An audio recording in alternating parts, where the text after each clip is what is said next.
Now we move to the mayoral candidates with Mr. Jerry Hill, Mr. J. Bradley Horner, Mr. Mayor Ronnie Marks, and Mr. Ralph Richardson. Jerry, if you would take the seat on the end. Mr. Horner, here, yes, sir. And Mayor Marks and Mr. Richardson on that end.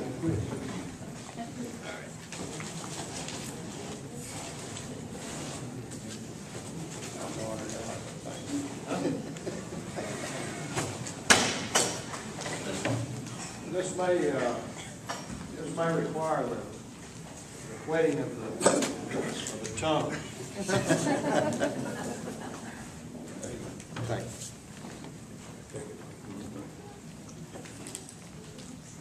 All right, at this time we will begin with introductions. On the left, 1 minute introduction, Mr. Jerry Hill.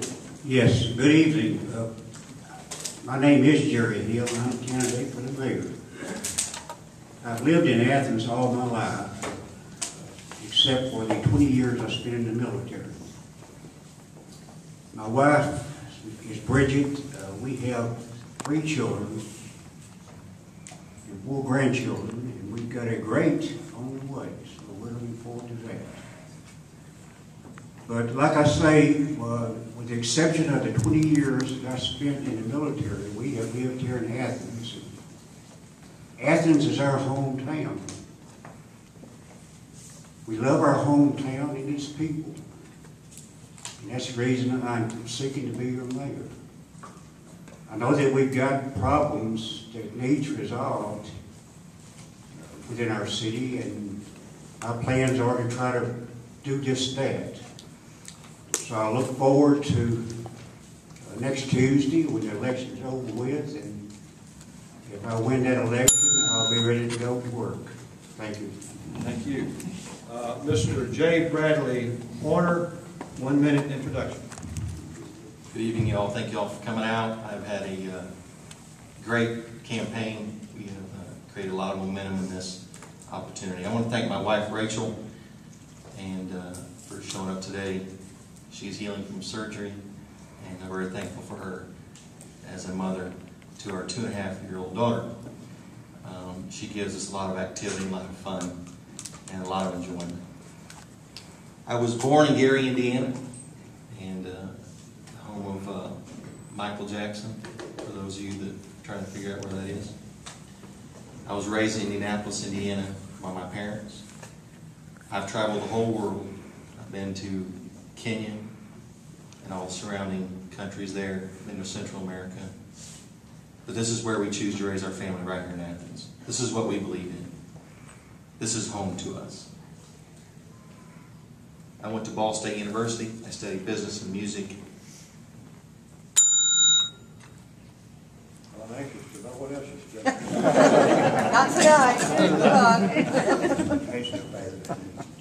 on. Mayor Ronnie Marks.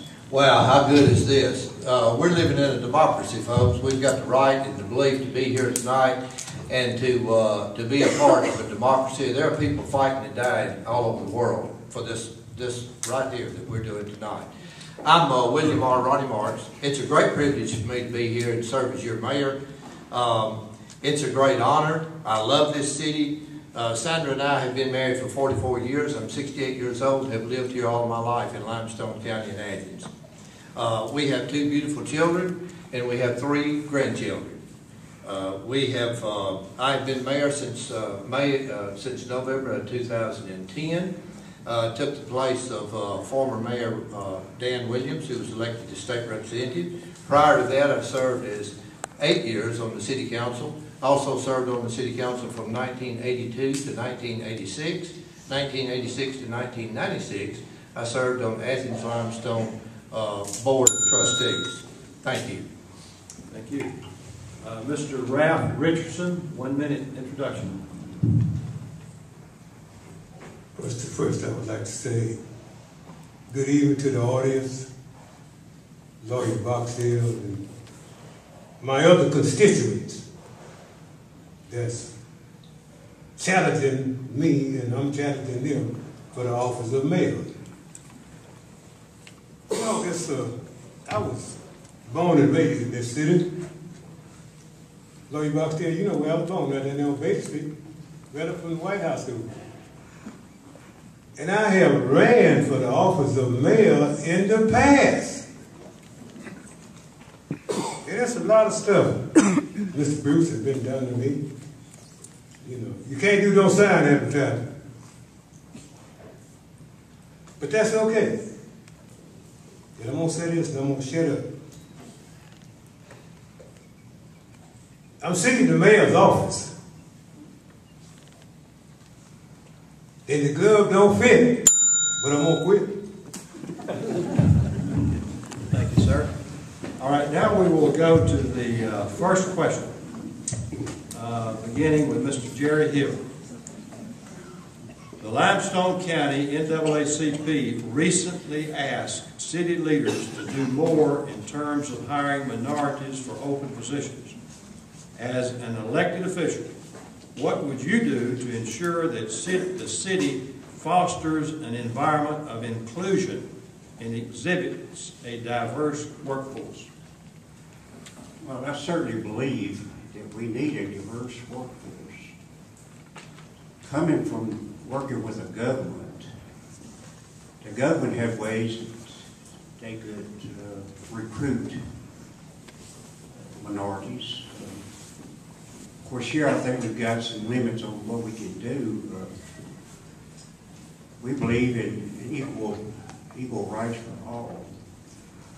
But I think what the minority community's got to do is to educate their own people on steps they can take to become employees of the city. Obviously, if a minority applies for a job, they should have equal consideration. But I believe that's about as far as we can go as a city government to bring minorities in. Now, I would be willing to work with the community to try to come up with initiatives, but you know, I think it's up to them to do more to help their own people to apply for these jobs. Thank you. Mr. J. Bradley Horner.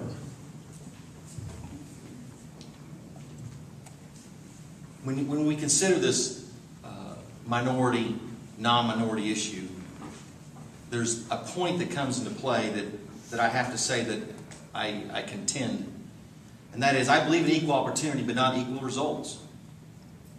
That's the difference to me. When we as a community say to one other person, you can't have an opportunity, that's different than to say, because you're a minority, you should have the same result. I believe that we can train our young people in this community what it takes to be a police officer and a firefighter. And I believe that starts in our churches, in our homes, and in our schools.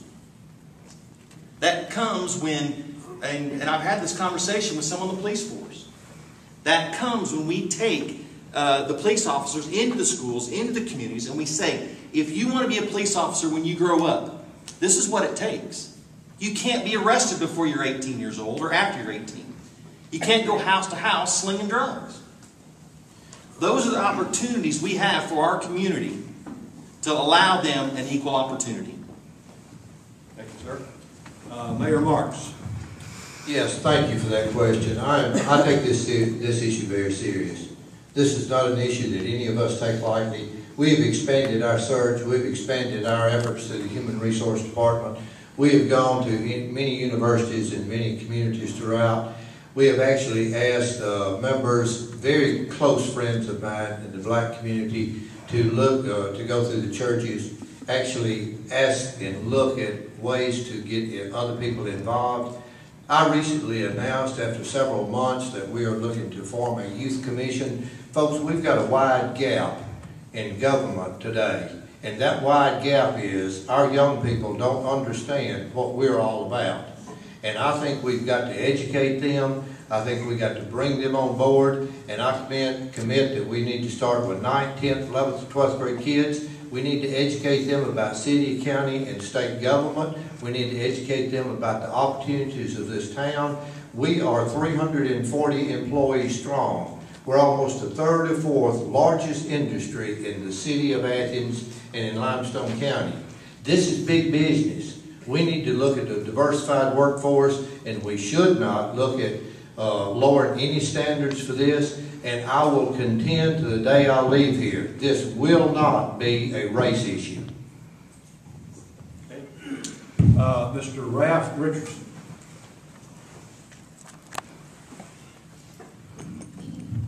Lawyer, will you repeat that question again?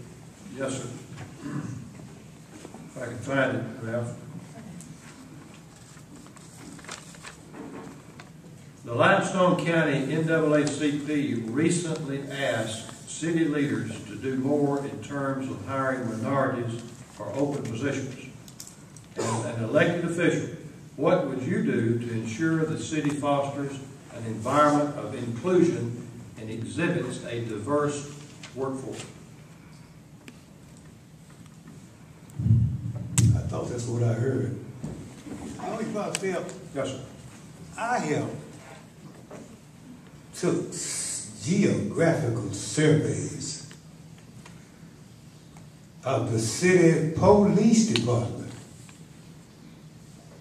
Now, we used to have minority policemen, but we don't now. You know, they go elsewhere, to Huntsville and Birmingham, and get higher paying jobs. See, I have all the information that I need to know. But now, if I get elected, you know, we'll work to, police work is dangerous. I wouldn't want to get there. You know, tracking down people who done committed crimes and they don't want to go to jail, and they suddenly have a gun and a badge on like you, it's too dangerous. And we can't have a better police department. And we can have a top quality city with a vision and knowledge of the right leadership. That's all I'm saying. Thank you, sir. Question number 2. On another environmental note, what initiative would you put in place as mayor to continue efforts to go green and foster an atmosphere of environmentally conscious citizens? Mr. Jerry. Well, personally, I think we're a little bit premature on this going green stuff. Really, it's a thing of the future, but I don't think a small city such as ours can take on the expense of going this route. I would wait until the bugs have been ironed out of these problems, and there is going to be a lot of bugs to be ironed out. But I just think we're premature, that we should be using this money and resources for higher priority things. Thank you. Okay, thank you. Mr. Horner. Ronald Reagan said it this way. I'm going to read his quote. "We in government should learn to look at our country with the eyes of an entrepreneur, seeing possibilities where others see only problems." I seen this coming almost 10 years ago, and as a licensed builder for the state of Alabama, I can tell you I reached the goal of a graduate master builder with the National Association of Home Builders. I have my CAP certification and my green certification. And part of that green certification is they realized almost 15 to 20 years ago that the increased utility costs were going to be a problem for our constituents in everyday living. So we have taken some of the things that actually developed right here in Huntsville, such as spray foam. And we have taken that and put it into the homes that allow a 8,000 square foot home that I have personally built for my customer. And his heat bill was $83 a month using natural gas. So we can take the opportunities through entrepreneurship and use that for the ability for our community to have lower energy costs. Thank you, sir. Mayor Marks. We looked at this several years ago, and I wish we'd have took the step then. What we did, we looked at when gasoline prices went to about $4, And we had several meetings about this. It dropped down to about $3. We took a deep breath and we relaxed. And all of a sudden it's back to $3.50 and it'll be $4. And you wait till after the presidential election and I think you will see a trend going upward again.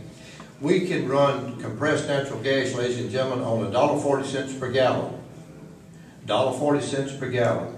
We run 180,000 gallons of gasoline just on the general fund side of city government. If I can do anything to improve this effort and to save the taxpayers money, we need to look at it. I just made a couple of notes. One of the other things that we're looking at is education, education, education. You cannot go green without educating the young people about what this is all about, all the way from litter pickup, all the way to single stream garbage pickup, and single stream picking up all the debris, picking up all the efforts with the bottles, the cardboard, everything else. We've got about 25% of the people in this city that recycle. Y'all, it ought to be 60. It ought to be 80. We're filling landfills full of trash that is not biodegradable. If we don't become green, how can we sit and try to educate children about the future of this great country? So I am proud of going green in the efforts of compressed natural gas and single stream garbage pickup, and we're looking at some other efforts too. So thank you. I think we're on the right track with this. Thank you. Mr. Ralph Richardson. Oh yeah, I got a lot of things running through my mind. Would you mind repeating that question again? Not at all. On another environmental note, what initiative would you put in place as mayor to continue efforts to go green and foster an atmosphere of environmentally conscious citizens? If I am elected as mayor, there's a lot of issues that I have seen and surveyed that I will correct. Not for me, but for the city people. And again, I love the residents in the city of Athens, because I was born and raised here. And there's a lot of other issues that changes is for good, but people fail to realize this. You know, we couldn't, Alabama wouldn't be the football team it is today with old traditions and old ideas. It's today, it's not yesterday. And there's a lot of things that I would like to see improved in this city. For our residents, children, grandchildren, we have a lot of people here. And Mr. Bruce especially, my friend, and he said something. He has daughters that have grown up, left home, and he'd like to see his grandkids and them come back home to visit granddad and grandma. Thank you. Thank you. All right, now we'll go to the wild card question to you, Jerry Hill, first. The city's most recent financial audit was released last week in a special session. City leadership says the audit paints a positive financial picture. As mayor, what will you do to ensure the city remains on sound economic footing despite continued economic uncertainties? Well, you know, I have done a great analysis on that audit report, and you know, I don't think it's as great as the city tries to make it sound. Our general fund is $46 million in debt. We pay $2 million every year just interest on that debt. So obviously that doesn't sound like a real good financial report to me. What we have got to do, we have got to be more lean. We have got to cut back in spending. We've got to reduce our workforce through attrition, through putting a limited freeze on hiring. But we have got to get this under control, or this city is going to be like many others in the country that We just don't realize it until we're there.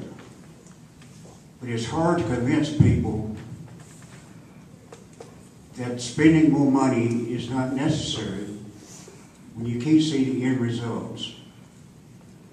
When you spend more than you bring in, it can only be trouble in the future. And, you know, we should be learning that from our federal government. We have just got to tighten our belt in the city of Athens because, like previously discussed, our economy is not getting any better right now. And based on what the federal government does, it could get worse. So we have got to plan for the worst. We have got to live within our means. Thank you very much. Thank you.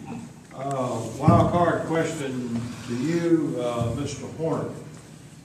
The industries that have agreed to locate or expand operations in Limestone County and Athens did so in part because of attractive incentives.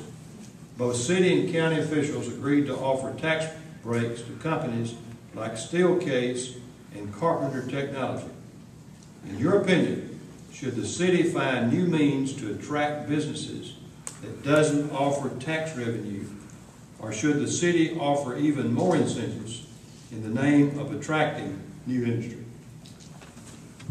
I believe that we as a city need to do everything we can to attract new businesses, and that includes TIFs, which are basically economic zones that we can have to grow that business. Ronald Reagan, one of my favorite people to quote, he said, "The 9 most terrifying words in the English language are, 'I'm from the government and I'm here to help.'" We have to make an opportunity for that business to prosper by itself. When I'm reminded of the Cadillac car, that was designed by Henry Ford. He failed in making that product work, so he had to sell General Motors. But then he came back and developed the Lincoln. We have to take an entrepreneurial spirit to make our economy grow. Okay, thank you, sir.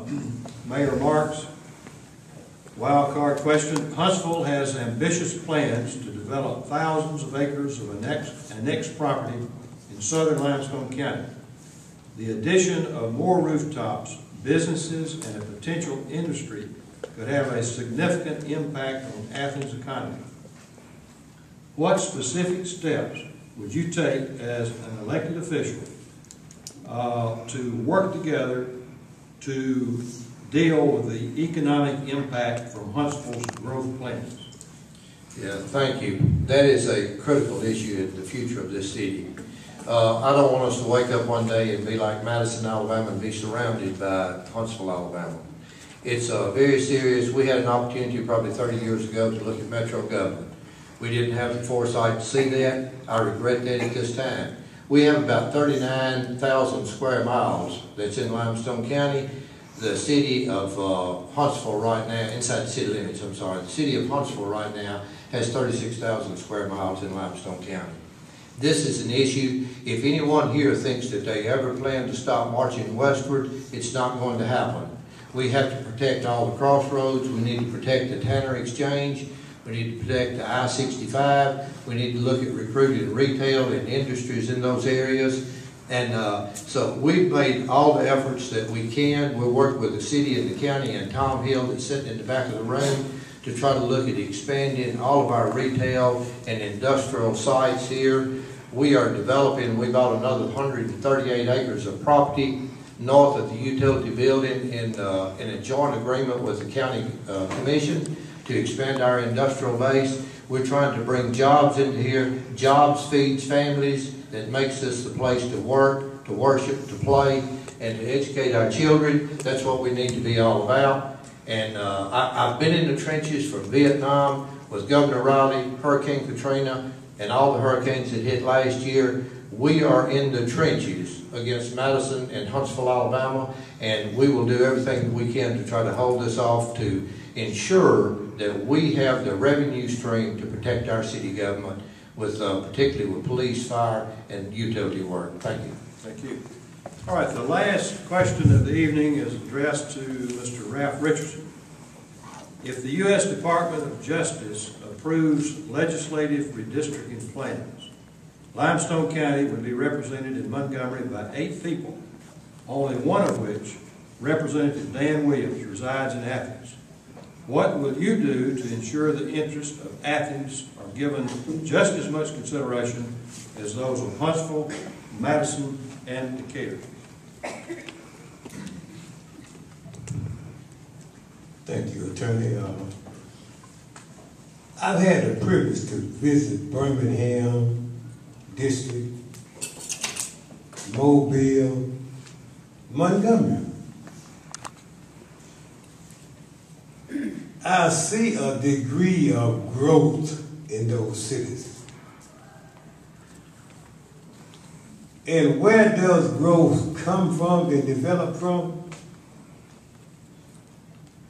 Your leadership. That's the starting point. And Lord, y'all would like to see this city grow to match the criteria of Birmingham and Huntsville and Montgomery. But you can only expand when something happens. You know, I know people that I had some friends farm out in Beulah, you know them. They farm for years, but they changed their technicalities of cultivation of soil. And that was the British folks, and you know them. Change is for good, but people fail to realize it. And that's all I have to say, and thank you, and thank all these people for coming out this forum. Thank you, gentlemen. Special thanks to Guy McClure, who put this together here, of ASU, Tony McCormick of the Chamber of Commerce, Ann Lawrence with the Athens News-Courier, Adam Smith, Sandy Thompson with the Veterans Museum.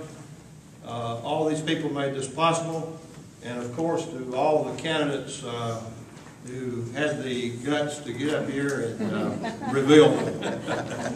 Thank you and good night.